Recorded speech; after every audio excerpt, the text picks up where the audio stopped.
Right, welcome to the Borderlands Game of the Year Remaster review. And this is a PS4 version being played on a PS5. Now I had to buy the physical version because that's just the kind of wanker I am, and I had to get an import because the physical release was never released in the UK, it was only released digitally. Thankfully PS4 and 5 games are region free, so fill your boots. It was $24.99, which I think is a fair price. And this does come with all the DLC, which I will look at in a future video. Just not the now, because I really can't be arsed. Because there's fucking hunters of it. Hunters and hunters and hunters and hunters. And I want to be able to play another game this year, okay? Fucking hell. Luckily for you lot, I have actually finished this in a previous life, so kinda know what I'm talking about with this one. Not everything right enough, but this one aye. And what can I say? Well, it's a remaster of the old Borderlands game, which came out in Xbox 360, PS3 and PC back in the grand old age of 2009. This game's old, man. It's almost as old as my shoes. And after that I got a cornucopia or a myriad of DLC. Hundreds of it, millions of it, along with all the millions of guns you get in the game. Now, in this remaster, I was playing it on PS5 through the PS4 version, and it looked a wee bit washed out. And there's another thing I need to mention, right? If you're playing the game and then you put it on suspended mode within the PS5, and you bring it back up, it seems to have a problem loading in textures, so just beware of that. I wouldn't bother putting it on a suspended mode. Just shut the game down and restart it whenever you want to play it again. Make sure you save it first. But yeah, that was a bit of an annoyance. It was like, why does this look so shite? Apart from that, I've been really enjoying it. It's a game that you can just turn on, sit back and just blow people and monsters up. And there's plenty of that. One thing is that the enemies tend to respawn in every area when you go through. So just be aware that there's really usually a fight 99% of the time in this game. So pick your battles. If you can't be arsed, you can try and run through, but it doesn't always work, so you'll have a bit of a fight in your hands, I'm afraid. It's also a pseudo open world cell shaded game, so don't expect a big Skyrim number. It's just kinda open area and you get different areas. It's hub based, so I don't really mind that, to be honest with you, because sometimes these open world games can just they can drone on, can't they? And they can just get a bit long in the tooth.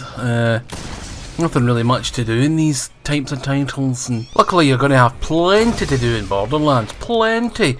You've got your bounty boards in every town, and there's a few of these wee towns dotted about the place. You've got characters to get missions off of. You can find things out in the world to get missions off of. It's good. And then you get your vehicles. There's vehicle combat. Well, what the hell do you need a vehicle for if it's no open world? But some of these areas are quite big.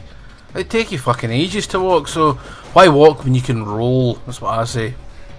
And you can outfit your vehicle with different colours. Smart, snazzy.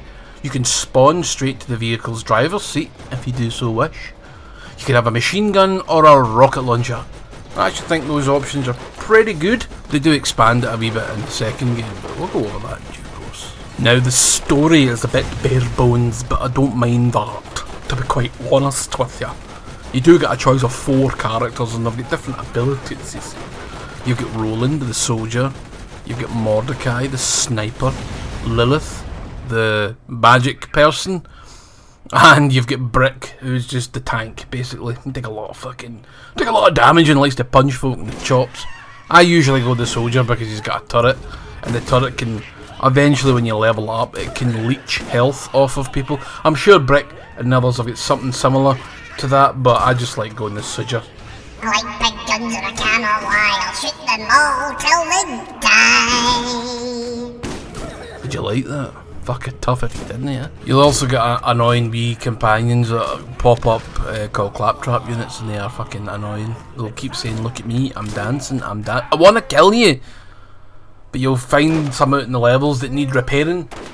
Repair them because they'll expand your inventory and let you carry even more shite. Of which there is hunters and hunters of guns, grenade types, shield types, ammo types. You can buy expansions for your ammo as well, but they cost the fucking earth. Well, when you die, you lose money. That's it, you just lose money. Can be a lot, can be a little, depending how much you have at the time, where you are, all that lovely jazz. So I would suggest spending it as much as you can on like expansion upgrades for your ammo, things like that, new guns. Just fucking spend. Because if you snuff it, and it's very easy to get ambushed and fucking butt fucked in this game to death, and then you'll end up losing a lot of it. I think I've got about 31,000. So I think it's time for a wee ammo upgrade for all my guns. Must be bounty hunter. Sledge will punish you.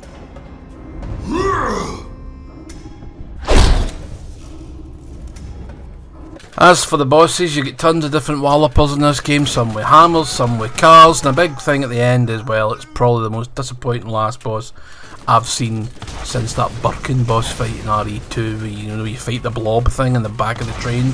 Yeah, I fuck those types of bosses. They're not designed very well, I don't think. I was like, well, how does the thought process for these things go? Draw a big circle in it with a few eyes and a tentacle or two. Fucking that's pish, mate. You're not even trying. That's not even a plan B, that's a plan fucking F. F for fuck off. Right, see you later.